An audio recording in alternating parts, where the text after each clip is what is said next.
Bom, segundo a Agência Nacional de Transportes Terrestres, voltando ao assunto agora do acidente na 070, o número de veículos rodando na clandestinidade pelas estradas do país e que foram apreendidos subiu 54%. E esse acidente envolvendo um ônibus que tombou na 070 acende o alerta para os cuidados que os passageiros devem ter com esse tipo de transporte pirata. O que o Matheus está detalhando é um sistema de monitoramento presente nas empresas de transporte interestadual de passageiros. Na central, que funciona 24 horas por dia, os técnicos sabem onde estão os ônibus, quantos passageiros cada veículo transporta e quem são os motoristas. Pontos importantes para uma viagem segura.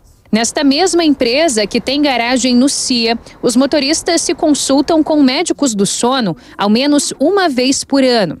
A ideia é saber se eles têm condições de encarar viagens noturnas com saúde e total atenção. Com toda essa estrutura, com toda essa manutenção preventiva, esses cuidados de treinamento e com essas técnicas, inclusive de medicina, nós contribuímos para amenizar, consideravelmente reduzir esse risco de acidente. O acidente envolvendo o ônibus da empresa Iristur no sábado acendeu o alerta para alguns aspectos que devem ser considerados na hora de viajar. Afinal, só existem empresas clandestinas porque há passageiros que aceitam correr o risco ao embarcar neste tipo de transporte. A ANTT orienta sobre os cuidados que devem ser tomados. Primeiro, é importante que o passageiro saiba que só existem duas modalidades de transporte interestadual.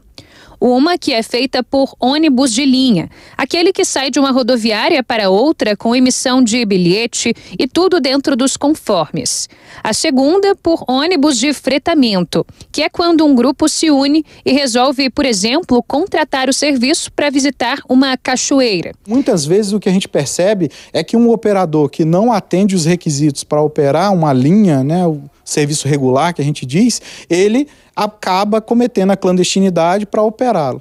E, na verdade, ou não tem nenhum tipo de cadastramento na NTT, que era o caso desse ônibus, ou tem um cadastramento para o serviço de fretamento ou de turismo, que é muito diferente. Segundo a NTT, entre janeiro e 21 de outubro do ano passado, foram apreendidos em todo o Brasil 835 veículos que não estavam em conformidade com as normas do transporte interestadual de passageiros.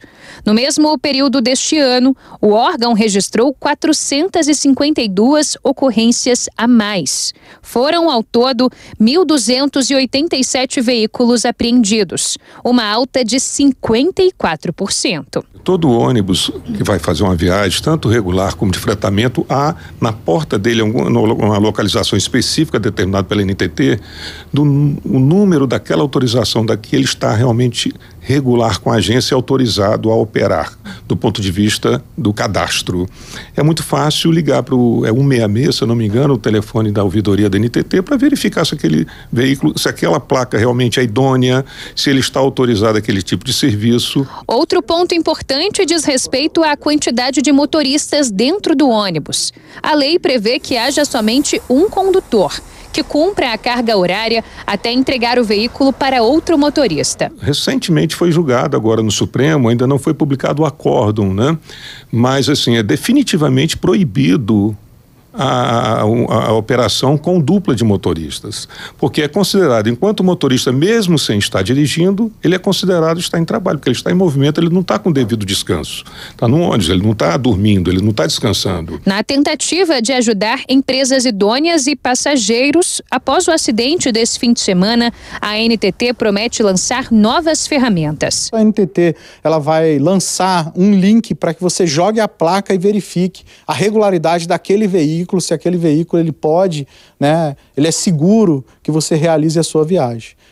Para além disso tudo, nessa sequência de vários acidentes que tem acontecido com fretamento operando serviço clandestino, a gente elaborou o plano, né, de enfrentamento do transporte clandestino para que a gente tome uma providência mais contundente e que a gente consiga ter finais de semana sem acidentes graves de ônibus, aí, principalmente de ônibus clandestino.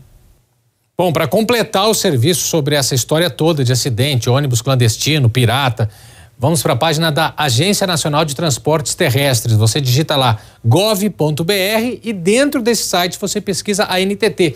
Vai cair nessa página aqui e tem uma série de informações aqui, atendimento via WhatsApp, formulário, e-mail para ouvidoria, mas tem o telefone da ouvidoria. Eu estou com um probleminha aqui para correr, o Bernardo vai me ajudar? Beleza. 166, você pode ligar e falar com a ouvidoria da NTT e aí passar a informação de um veículo que seja irregular, esteja em más condições de circulação e evitar, por exemplo, acidentes como esse horror que a gente viu aí no fim de semana.